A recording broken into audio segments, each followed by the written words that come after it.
Hey to all my dear students and friends in your YouTube channel Daksh English Classes.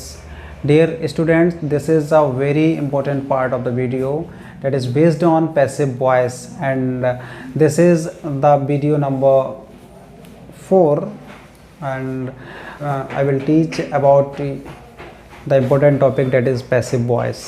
तो आज दोस्तों हम बहुत ही इम्पोर्टेंट टॉपिक लेके आए हैं जो है पैसिव वॉइस का, और बहुत सारे स्टूडेंट्स को प्रॉब्लम रहती है कि पैसिव वॉइस में सर कैसे करें और इसका बेसिक कॉन्सेप्ट क्या होता है। तो आज बेसिक से लेके एडवांस तक करूँगा। वीडियो लॉन्ग भी हो सकता है, तो इसको पार्ट आप लोग बना लिया करें। जैसे कोई वीडियो 40 मिनट्स की है तो आप उसमें 20 मिनट 10 मिनट करके आप देख सकते हैं, तो ये आपके लिए ईजी हो सकता है। और बाकी तो पार्ट अगर वीडियो लॉन्ग ज़्यादा होगा तो मैं खुद ही आपको पार्ट वाइज वीडियो अपलोड कराऊंगा। और एक बात और बताना चाहता हूँ उसके बाद कि सक्सेस का कोई शॉर्टकट नहीं होता। अगर जीवन में आप सक्सेस होना चाहते हो, फुल नॉलेज लेना चाहते हो, तो शॉर्टकट इसका कोई लाइफ में शॉर्टकट नहीं है। सक्सेस का, सफलता का कोई भी शॉर्टकट नहीं होता।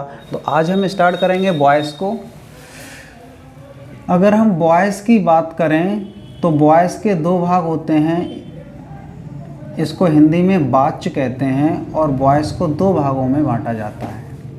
एक होता है एक्टिव और एक होता है एक्टिव वॉइस, एक होता है passive voice. Passive voice, active voice और पैसिव वॉइस। एक्टिव को हम कृतवाच्य भी कह सकते हैं और इसको हम कर्मवाच्य कह सकते हैं। इसको हिंदी में और भी है, इसे हम सक्रिय कह सकते हैं, सक्रिय।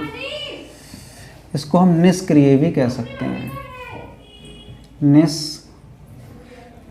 निष्क्रिय भी कह सकते हैं। अगर एक्टिव वॉइस की बात करें तो एक्टिव वॉइस क्या होता है? एक्टिव वॉइस में कोई सब्जेक्ट, कोई करता है काम को करने वाला, वो एक्टिव होता है। जैसे मैं अंग्रेजी पढ़ा रहा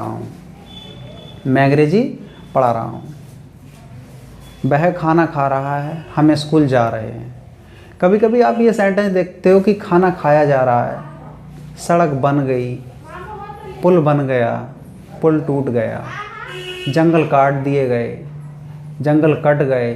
तो इसमें क्या होता है कि जब सब्जेक्ट एक्टिव ना रहे, वो क्या हो जाए, पैसिव हो जाए, तो वो पैसिव वॉइस होता है। और इस काम को वर्ब बताती है। वर्ब ये कहती है कि ये सब्जेक्ट एक्टिव है या पैसिव है।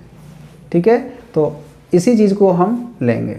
जैसे हम कहते हैं मैं मोबाइल ख़रीद रहा हूँ, तो ये एक्टिव है क्योंकि इसमें जो आई है, या अमित मोबाइल ख़रीद रहा है, तो इसमें अमित क्या है, एक्टिव है। मोबाइल ख़रीदे जा रहे हैं, तो मोबाइल कोई काम कर रहे हैं, नहीं कर रहे हैं, तो इसको ख़रीदने वाला कोई और है। लेकिन जो मोबाइल है वो क्या है, एक तरह से नॉन लिविंग हो गया, यानी कि एक तरह से नॉन डूअर हो गया। तो वो पैसिव वॉइस में सेंटेंस हो जाता है। और ये हम बहुत सारे डेली लाइफ में बोलते हैं। कहते हैं अमन चाय पी रहा है, चाय पी जा रही है, खाना ख़त्म हो गया, दूध ख़त्म हो गया। बहुत सारी चीज़ें आप लाइफ में बोलते हो। तो यही एक्टिव और पैसिव वॉइस डेली लाइफ में भी यूज होता है, और आपके ग्रामर में भी एक्टिव और पैसिव का रोल होता है। कोई भी कॉम्पिटिटिव एग्जाम्स हो, चाहे आपका एसएससी हो, चाहे आप टीजीटी पीजीटी दे रहे हैं, एलटी ग्रेड दे रहे हैं, कोई भी एग्ज़ाम हो, उसमें एक्टिव और पैसिव वॉइस से क्वेश्चन पूछे जाते हैं, ट्रांसफॉर्मेशन से क्वेश्चन पूछे जाते हैं। उसके बाद हम इंटरचेंज करना भी सिखाएंगे कि एक्टिव से पैसिव कैसे बनता है। तो ये वीडियो बहुत ही हेल्पफुल होने वाली है दोस्तों। अगर हम इसकी बात करें एक्टिव की, तो इसमें जो सब्जेक्ट होता है, इसमें सब्जेक्ट क्या होता है, इसमें सब्जेक्ट एक तरह से डूअर होता है। डूअर का मतलब लिविंग, यानी कि सब्जेक्ट ऐसे काम करता है जैसे कि वो कोई व्यक्ति सजीव है, खुद से एक्टिव है एक तरह से।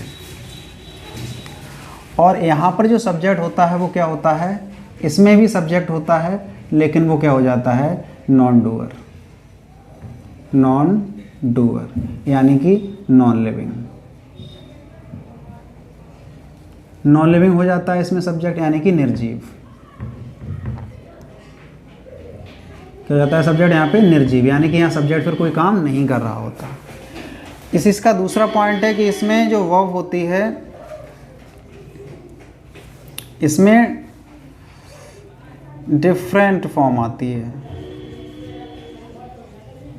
Different form. Different form of am be, यानी कि जो मेन वर्ब होती है उसमें वर्ब की डिफरेंट फॉर्म का यूज किया जाता है, B1, B2, B3, B4, B5। यानी कि एक्टिव वॉइस में प्रेजेंट इंडेफिनिट में कौन सी फॉर्म आती है? B1 अफर्मेटिव में आती है, B1 में ऐसे यस लगता है जब सब्जेक्ट सिंगुलर होता है, तो ये आप बहुत सारी चीज़ें जानते हो। B3 परफेक्ट में आती है, B4 ING वाली फॉर्म होती है, कंटिन्यूस और परफेक्ट कंटिन्यूस में लगाते हैं, और B2 सिंपल पास्ट के अफर्मेटिव सेंटेंस में आप B2 लगाते हैं। यहाँ पे ओनली B3, यहाँ का लगता है केवल वर्ब की थर्ड फॉर्म, वर्ब की थर्ड फॉर्म लगती है, और आफ्टर B3 वर्ब की थर्ड फॉर्म के बाद इसमें पैसिव वॉइस में वाई आता है, वाई इज यूज्ड, यानी कि वाई का भी प्रयोग होता है। तीसरा यहाँ पे होता है 12 टेंसेस। जो टेंसेस होते हैं आपके वो 12 टेंसेस का यूज होता है, और यहाँ पर ओनली 8 टेंसेस का यूज होता है, यानी कि 8 टेंसेस का यूज होता है। तो आई होप आपको ये चीज़ें समझ में आ रही होंगी कि एक्टिव वॉइस की हिंदी कृतवाच सक्रिय कह सकते हैं, यानी खुद ही नाम पता चल रहा है देखने से कि इसमें सब्जेक्ट खुद से एक्टिव होता है। मैं पढ़ा रहा हूँ, मुझे पढ़ाया जा रहा है, ये पैसिव वॉइस हो गया। मैं चाय पी रहा हूँ, ये एक्टिव वॉइस है। चाय पी जा रही है, ये पैसिव वॉइस हो गया, क्योंकि इसमें चाय कुछ काम नहीं कर रही है। इसमें सब्जेक्ट डूअर होता है, डूअर का मतलब एक तरह से क्या होता है? सजीव होता है, और यहाँ पर सब्जेक्ट क्या हो जाता है? नॉन डूअर हो जाता है, यानी नॉन लिविंग हो जाता है, निर्जीव हो जाता है, वो कुछ काम नहीं कर रहा, उसके लिए काम हो रहा है। इसमें वर्ब की different form of main verb की डिफरेंट फॉर्म आती हैं, यानी कि B1, B2, B3, B4 सब आती हैं। इसमें 12 टेंसेस का यूज होता है, इसमें 8 टेंसेस का यूज होता है, और इसमें वर्ब की पैसिव वॉइस में वर्ब की केवल थर्ड फॉर्म आती है। एक्टिव से पैसिव कैसे बनाते हैं, कैसे इंटरचेंज करते हैं, आज इस वीडियो में मैं बहुत सारी चीज़ें आपको बताने वाला हूँ। उसके बाद यहाँ पे क्या होगा कि इसमें एक चेंजिंग आती है, हम यहाँ नोट लिखेंगे। नोट ये है कि subject takes place of object, यानी कि जब हम एक्टिव से पैसिव वॉइस बनाते हैं तो सब्जेक्ट ऑब्जेक्ट का स्थान ले लेता है,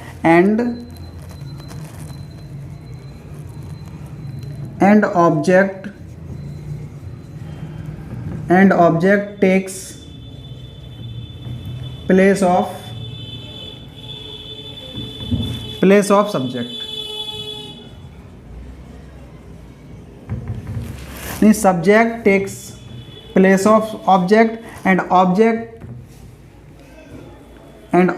टेक्स प्लेस ऑफ सब्जेक्ट, यानी सब्जेक्ट ऑब्जेक्ट की जगह चला जाता है और ऑब्जेक्ट सब्जेक्ट की जगह आ जाता है, यानी सब्जेक्ट ऑब्जेक्ट बन जाता है और ऑब्जेक्ट सब्जेक्ट बन जाता है।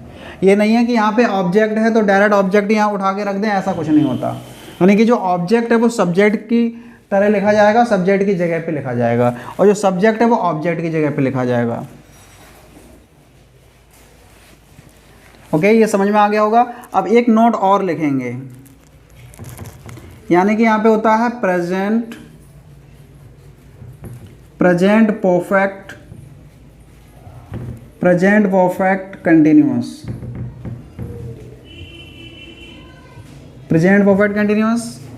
Past perfect continuous,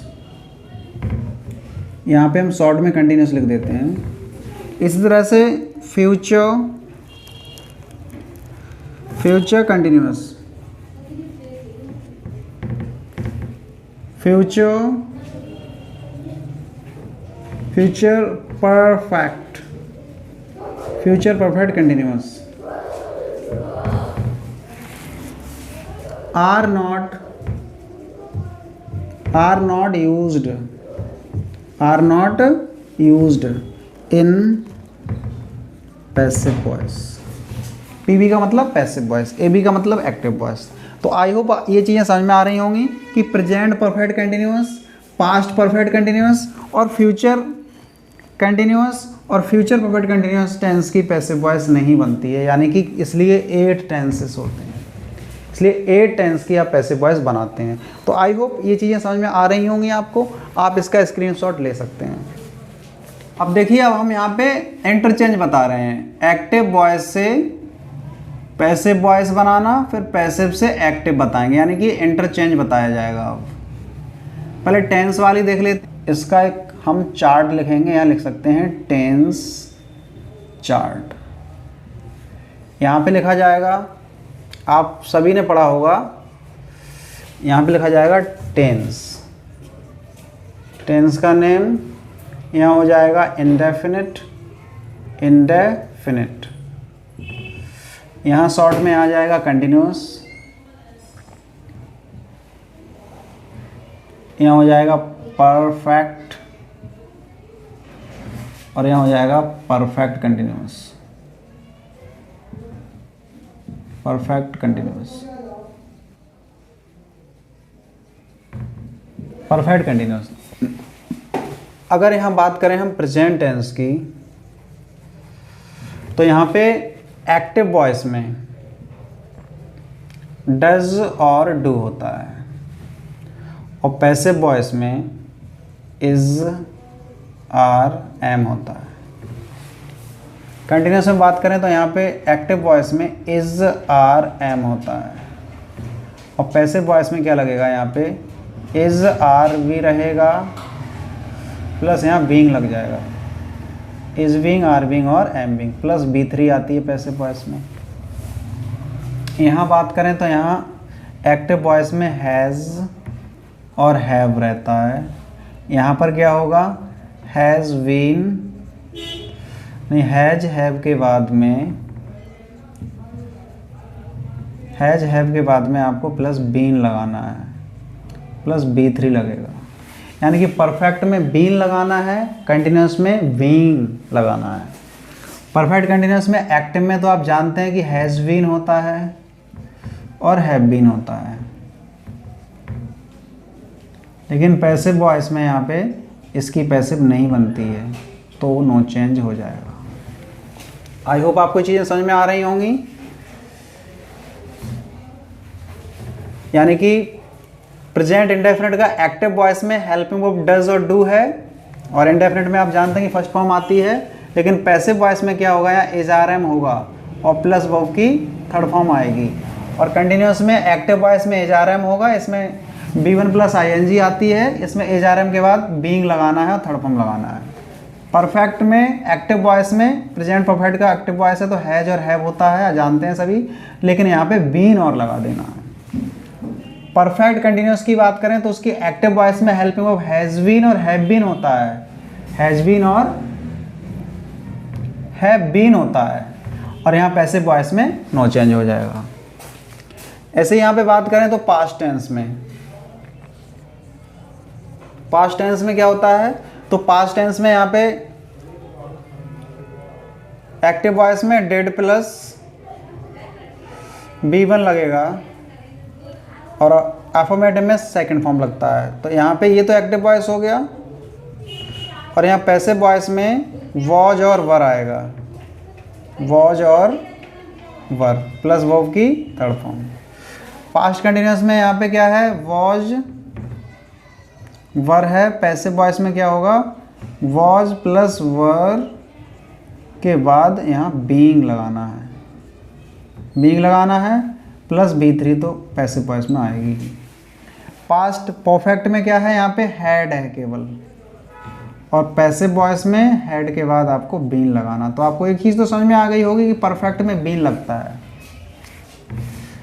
perfect continuous में एक्टिव वॉइस में हैड बीन,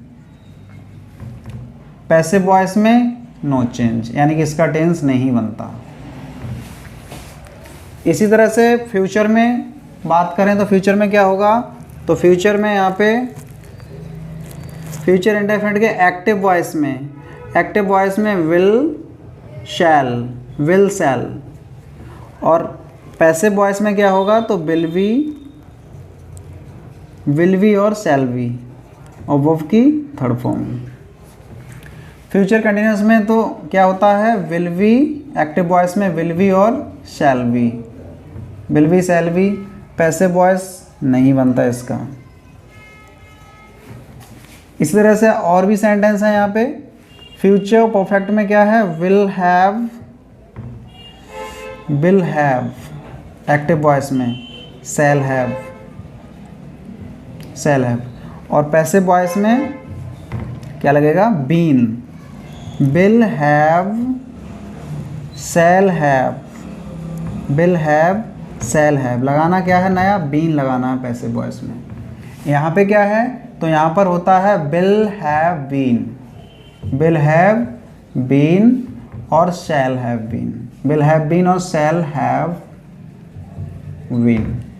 पैसिव वॉइस में क्या होगा, तो पैसिव वॉइस में नो चेंज होगा। तो आई होप आपको ये चीज़ें समझ में आ रही होंगी। और ये रहा, यानी कि आपको एक चीज़ याद रखनी है कि कंटिन्यूअस टेंस में प्रेजेंट में इज आर एम, पास्ट में वॉज वर, तो यहाँ पे बीइंग लगाना है, BEING बीइंग। और परफेक्ट टेंस है तो वहाँ पे प्रेजेंट टेंस में हैज है, पास्ट में हैड और फ्यूचर में विल हैव और शैल हैव, तो वहाँ बीन लगाना है। और पैसिव वॉइस में आपको V3 यानी वर्ब की थर्ड फॉर्म याद रखनी है। तो आई होप आपको ये चीज़ें समझ में आ रही होंगी, आप इसका स्क्रीनशॉट ले सकते हैं। फॉर एग्जाम्पल हम यहाँ पे लेते हैं कि he sings uh song daily, कि वह रोजाना गाना गाती है। प्रेजेंट इंडेफिनिट हो गया क्योंकि सिंगुलर सब्जेक्ट के साथ V1 प्लस S लगा है। तो इसका ऑब्जेक्ट क्या है, तो इसमें आएगा ही की जगह पे ऑब्जेक्ट आ जाएगा आ सॉन्ग, इसको सब्जेक्ट बना लिया।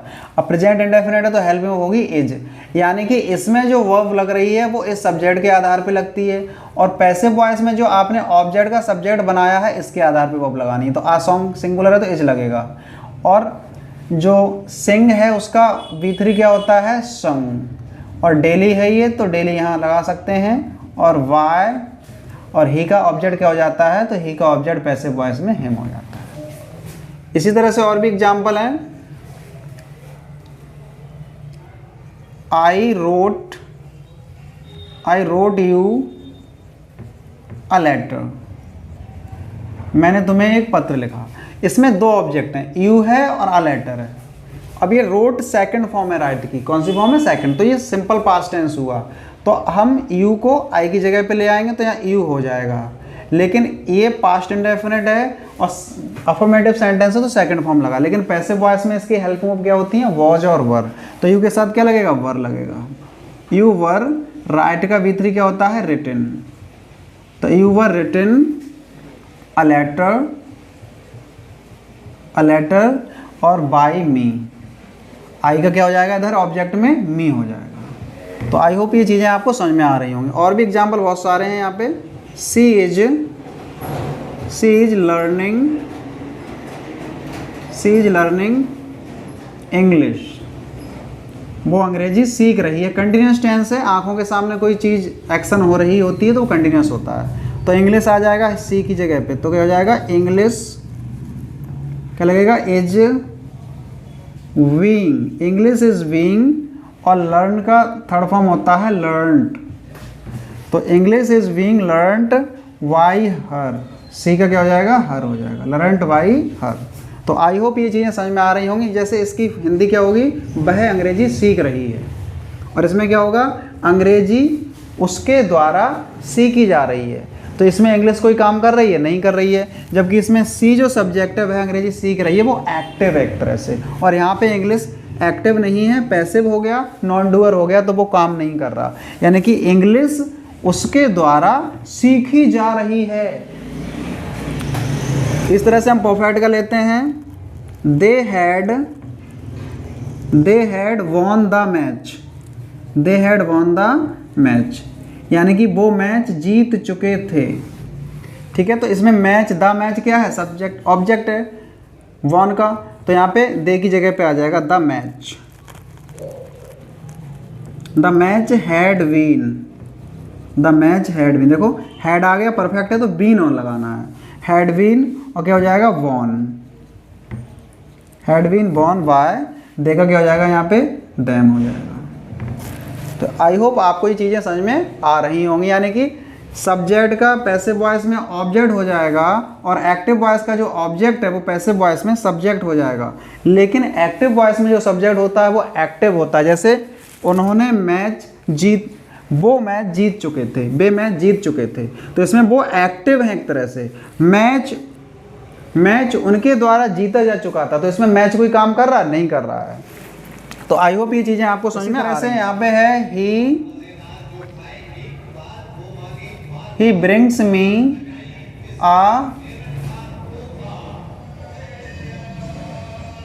a beautiful he brings me a beautiful toys। इसकी हिंदी है कि ये प्रेजेंट इंडेफिनिट है, क्योंकि सब्जेक्ट सिंगुलर है तो वो में एस लगा है तो सिंपल प्रेजेंट हो गया, और अफर्मेटिव है। इसमें दो ऑब्जेक्ट हैं, वह मुझे सुंदर खिलौने लाता है।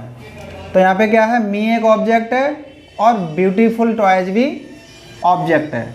तो इसमें ये तो है इनडायरेक्ट ऑब्जेक्ट और ये है डायरेक्ट ऑब्जेक्ट। तो जो इनडायरेक्ट ऑब्जेक्ट होता है उसमें कोई लिविंग होता है, अमित है, मैन है, ही का हिम है, सी का हर है, आई का मी है। और जो डायरेक्ट ऑब्जेक्ट होता है उसमें कोई नॉन लिविंग चीज़ होती है, जैसे पेन है, मोबाइल है, फ्लावर है, रूम है, बुक है, चेयर है। ठीक है, तो ब्यूटीफुल टॉयज क्या है, नॉन लिविंग है। तो पैसिव वॉइस हम मी का यहाँ क्या कर लेंगे, मी का यहाँ पे आई हो जाएगा, तो हो जाएगा I am brought, I am brought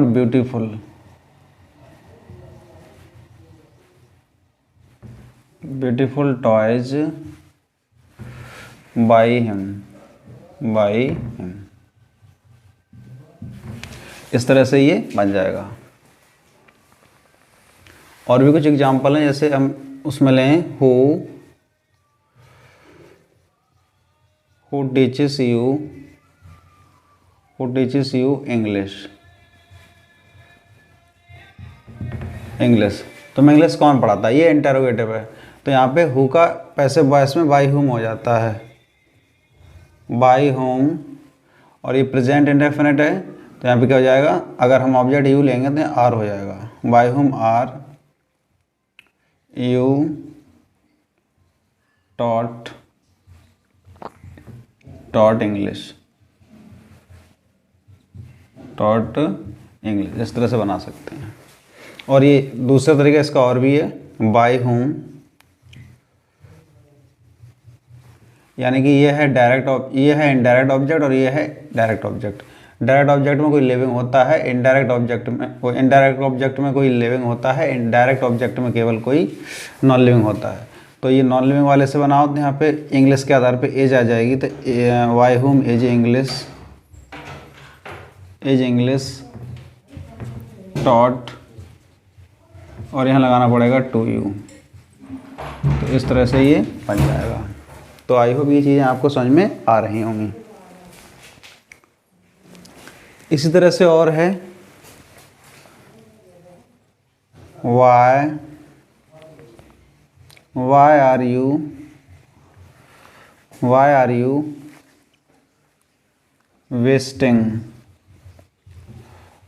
you wasting this time. आप ये समय क्यों बर्बाद कर रहे हैं।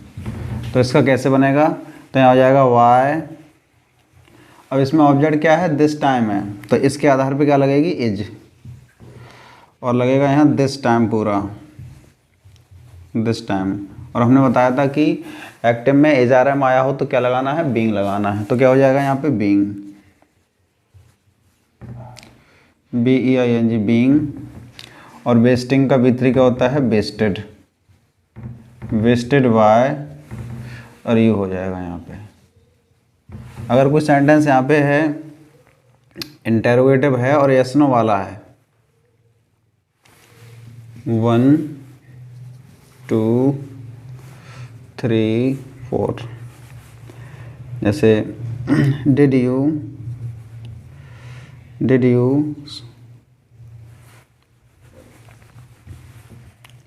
Did she solve this question, क्या उसने ये क्वेश्चन सॉल्व कर दिया। ये भी इंटेरोगेटिव है, बट ये यस नो टाइप वाला है, यानी कि हेल्पिंग वर्ब से स्टार्ट होता है और हेल्पिंग वर्ब पहले आती है, और जो हेल्पिंग वर्ब आती है वो सब्जेक्ट के आधार पे आती है। इसकी हिंदी निकलती है क्या। क्या उसने ये प्रश्न सॉल्व कर दिया। तो देखो अब दिस क्वेश्चन सिंगुलर है, तो इसके आधार पे हमें क्या लगाना पड़ेगा, वॉज दिस क्वेश्चन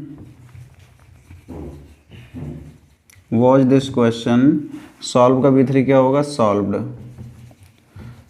बाय, सी का ऑब्जेक्ट क्या होगा, हर। तो जैसा पैसिव वॉइस स्टार्ट हुआ है सेम, जिस तरह से एक्टिव वॉइस स्टार्ट होता है उसी तरह से हम पैसिव, यानी ये इंटेरोगेटिव है तो पैसिव वॉइस भी इंटेरोगेटिव होगा।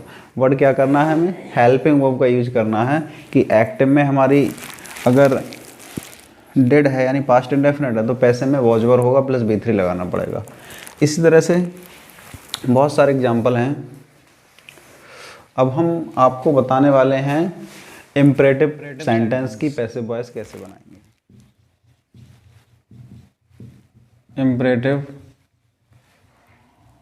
इम्परेटिव सेंटेंस को हिंदी में आज्ञा सूचक वाक्य कहा जाता है।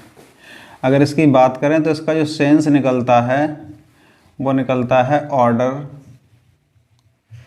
कमांड,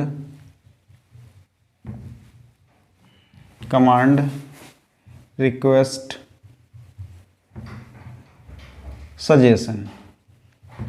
सजेशन का मतलब सुझाव, यानी कि ऑर्डर मीन्स आदेश, कमांड भी एक प्रकार का आदेश है, रिक्वेस्ट प्रार्थना, और सजेशन मानी सुझाव का सेंस निकलता है। जैसे हम कभी बोलते हैं वॉक इन द मॉर्निंग, सुबह को टहलो, रीड डेली, रोजाना पढ़ो, ये क्या है, सजेशन है। Order, sit down, stand up, go away, come in, get out, तो ये सब ऑर्डर होते हैं। रिक्वेस्ट में please come here, please help me, please bring this book, please take your seat, तो ये सब क्या है, ये प्रार्थना वाले हैं। और इसकी जो मेन पहचान है वो कैसे होती है, इसकी आइडेंटिफिकेशन क्या है, तो ये जो सेंटेंस होते हैं B1 से चालू होते हैं। B1 आता है इसमें वर्ब की first form plus object plus other word लगाते हो। ये फॉर्मेट होता है एक्टिव वॉइस का। जो इसकी हिंदी निकालते हैं वो पीछे से निकालते हैं। अगर इसका पैसिव वॉइस बनाना है तो क्या लगेगा, let plus object plus be plus verb की B1 का V3 प्लस अदर वर्ड, और जो फॉर्मेट होगा वो हो जाएगा आपका पैसिव वॉइस का। तो ये चीज़ें आपको समझ में आ रही होंगी। जैसे for example right a novel, कि एक नॉवल लिखो, तो इसमें प्रॉपर ऑब्जेक्ट है। ऑब्जेक्ट का मतलब है कि क्रिया का इम्पैक्ट इस पर पड़ रहा है कि लिखना क्या क्या हम लिख सकते हैं, नॉवल लिख सकते हैं, पोएम लिख सकते हैं, लेटर लिख सकते हैं, एप्लीकेशन लिख सकते हैं, ठीक है, बुक लिख सकते हैं। तो ये लिखना ये ऑब्जेक्ट है। तो कैसे बनेगा ये, let a novel be written, let a novel be written. इस तरह से अगर हम लें यहाँ पे कि सिंग अ सॉन्ग हेयर, यहाँ एक गाना गाओ, हिंदी पीछे से निकालते हैं, यहाँ एक गाना गाइए। तो ये दूसरा हो गया, ये भी लेट से बनेगा, लेट अ सॉन्ग वी, और सिंग की V3 संग, और हेयर क्या है, एक एडवर्ब ऑफ प्लेस है, ठीक है, हेयर। यहाँ एक गाना गाओ, गाना तो गाओ, कहाँ गाओ, यहाँ। ऐसे यहाँ पे है रीड दिस बुक, ये किताब पढ़ो, ये भी ऑब्जेक्ट इसमें है। तो कैसे बनेगा, लेट दिस बुक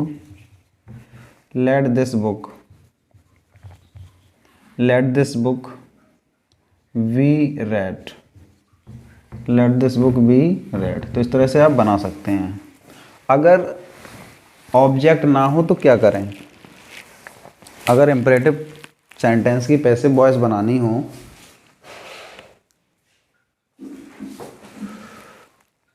जैसे यहाँ पे केवल उसमें ऑब्जेक्ट ही प्लस अदर वर्ड का सेंस हो, तो क्या करें, तो हम सेंस पे जाएंगे। किस पे जाएंगे, सेंटेंस के सेंस पे। जैसे ये सेंटेंस है आपका, तो इसका सेंस अगर ऑर्डर का निकल रहा है, ऑर्डर का मतलब आदेश, ऑर्डर का सेंस निकल रहा है, तो आप यूज करेंगे यू आर ऑर्डर टू लगा के, जो से सेंटेंस है B1 plus other word same उतारेंगे। अगर यहाँ पे रिक्वेस्ट का सेंस है, प्रार्थना का सेंस है, तो क्या करेंगे, क्या लिखेंगे, यू आर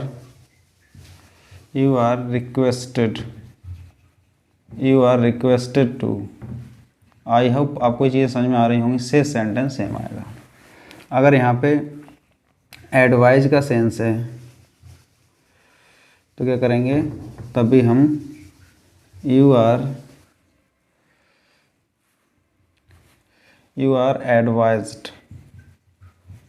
एडवाइज्ड टू से सेंटेंस ऐसे ही होगा।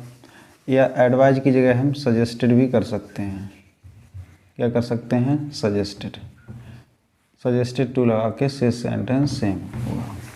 अगर सेंटेंस के अंदर डोंट आ रहा है, डोंट का मतलब ईसी का नेगेटिव, यानी कि डोंट आ रहा है, डोंट के साथ B1 लगाते हैं, don't plus B1 plus other word का सेंस आ रहा है, तो इसको हम काफ़ी तरीके से बना सकते हैं। अभी यहाँ पे एक एग्जांपल लिखेंगे, यू आर फॉरबिडन टू। से सेंटेंस डू नॉट को हटा दिया जाता है और से सेंटेंस हम यहाँ पे इस तरह से लिख लेंगे। अगर सेंटेंस में प्लीज़ यानी रिक्वेस्ट आ रही है, please plus B1 plus other word का सेंस आ रहा है, तो क्या करेंगे, तो हम यहाँ पे यू आर रिक्वेस्टेड टू लिखकर प्लीज़ को हटाकर से सेंटेंस ऐसे ही यहाँ पे लिख देंगे। तो आई होप अगर सेंटेंस में ऑर्डर का सेंस है और ऑब्जेक्ट नहीं है तो यू आर ऑर्डर टू लगा के से सेंटेंस को ऐसे लिखेंगे। अगर सेंटेंस में रिक्वेस्ट है, प्रार्थना है, तो यू आर रिक्वेस्टेड टू लगाएंगे। या और अगर एडवाइज का सेंस है यानी कि सलाह है तो यू आर एडवाइज टू या सजेस्टेड टू लगा के से सेंटेंस को ऐसे लिखा जाएगा। अगर इसका नेगेटिव होता है, इसमें डू नॉट आता है, जैसे हमने बोला प्ले क्रिकेट, क्रिकेट खेलो, मना करना है, don't play cricket, don't sing a song, don't waste your time, don't spit on this floor, don't use the mobile, mobile का यूज मत करो, ठीक है, don't drink cold water in this time, इस समय ठंडा पानी मत पियो।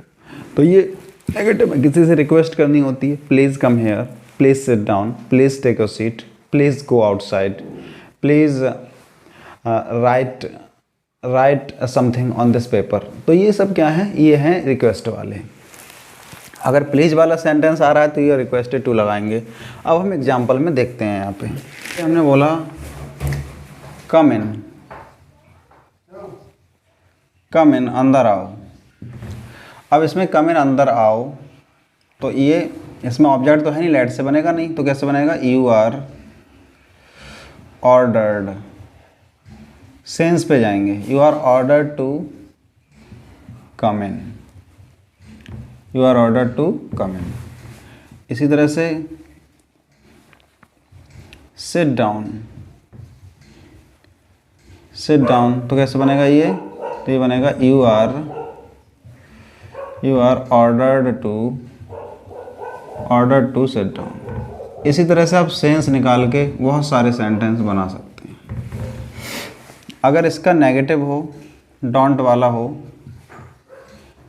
डोंट वेस्ट योर टाइम, अपना समय बर्बाद मत करो, इसमें सलाह भी है, लेकिन कैसे बनाएंगे, इंटरमीडिएट लेवल तक आप यू आर फॉरबिडन टू और डू नॉट को हटा के वेस्ट योर टाइम। इस फॉरबिडन का मतलब होता है मना करना, तुमसे अपना समय बर्बाद करने के लिए मना किया जाता है। अगर इसका सेंस की बात करें तो कैसे बनेगा, ये यू आर एडवाइज भी हो सकता है और सजेस्टेड भी हो सकता है एग्जाम में, कॉम्पिटिटिव एग्जाम में। तो यू आर एडवाइज्ड, अब लगाना पड़ेगा हमें not to waste your time. तो सेंस के आधार पर भी हम जा सकते हैं। अगर सेंटेंस में है, और इस ये लेट से भी बना सकते हैं। तीसरा इसका तरीका है लेट का। तो let your time not be wasted, यानी कि let your time not be wasted. तो कॉम्पिटिटिव एग्जाम्स के लिए आपको कोई शॉर्टकट तरीका नहीं होता, उसके लिए तो आपको एक डेप्थ नॉलेज गेन करनी पड़ेगी, तभी आप कॉम्पिटिटिव एग्जाम में सफल हो पाओगे। तो आई होप आपको ये चीज़ें समझ में आ रही होंगी कि let your time not be wasted. इसी तरह से प्लीज वाला सेंटेंस होगा यहाँ पे, प्लीज हेल्प मी। तो इसका क्या होगा, यू आर रिक्वेस्टेड टू, और यहाँ प्लीज को हटा देंगे तो रिक्वेस्टेड टू हेल्प मी। इस तरह से अगला एग्जाम्पल ले सकते हैं, प्लीज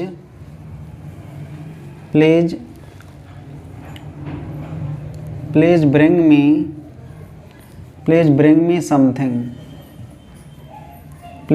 समथिंग टू ईट। कृपया मुझे कुछ खाने को लाइए। तो यहाँ पे प्लीज आ गया, तो रिक्वेस्ट हो रही है इसमें, तो क्या लगेगा, you are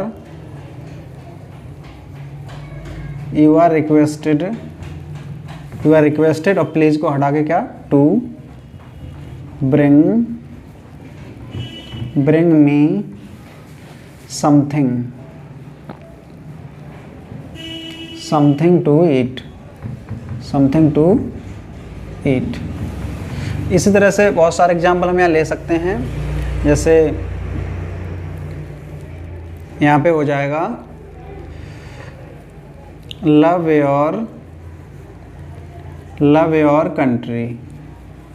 your country.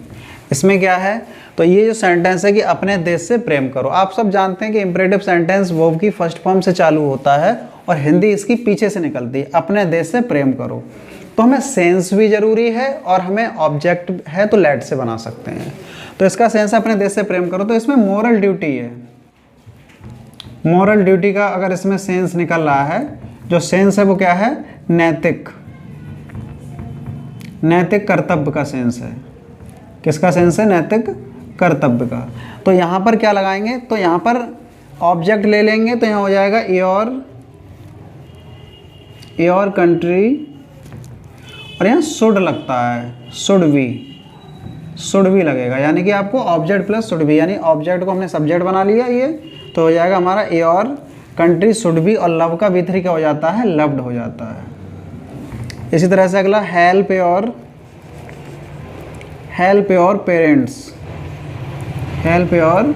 Parents, यानी कि अपने माँ बाप की मदद करो। तो ये भी एक नैतिक कर्तव्य है। तो क्या हो जाएगा यहाँ पे, your parents should be helped, your parents should be helped. इस तरह से बहुत सारे एग्जाम्पल हम ले सकते हैं।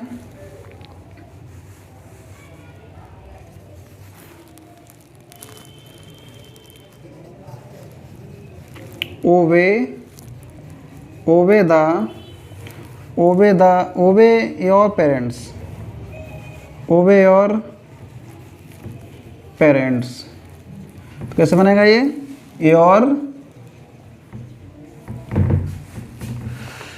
your parents should be obeyed। तो यहाँ हम सेंस के आधार पर भी बना सकते हैं। इस तरह से और भी एग्जाम्पल हैं बहुत सारे। Respect your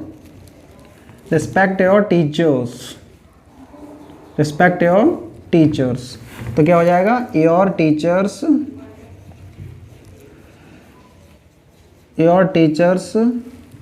should be respected, your teacher should be respected. तो आई होप आपको ये चीज़ें समझ में आ गई होंगी कि इम्परेटिव में जितने भी रूल होते हैं मैंने सारे यहाँ पे करा दिए। तो इस वीडियो लेक्चर को पूरा देखने के लिए आप सभी का बहुत बहुत धन्यवाद। Again thanks for watching this video. Next जो हम इसी का पार्ट 2 लेके आएंगे पैसिव वॉइस का, जिसमें मॉडल्स की पैसिव वॉइस होंगी और भी बहुत सारे एडवांस लेवल के यहाँ पे अब लेक्चर में लाने वाला हूँ कि एडवांस लेवल का जो लेक्चर आएगा पैसिव वॉइस का, उसमें बहुत सारे रूल्स होंगे, जिसमें हम बहुत सारा कलेक्शन, जैसे लेट है, लेटस है, या फिर कुछ जिसमें बाई का यूज नहीं होता उसमें दूसरी प्रीपोजिशन का यूज होता है, ठीक है, मॉडल्स वाले हैं, और भी कुछ एडवांस लेवल के होंगे जो आपके लिए बहुत ही ज़्यादा हेल्पफुल होने वाले हैं। तो I hope, again thanks for watching this video.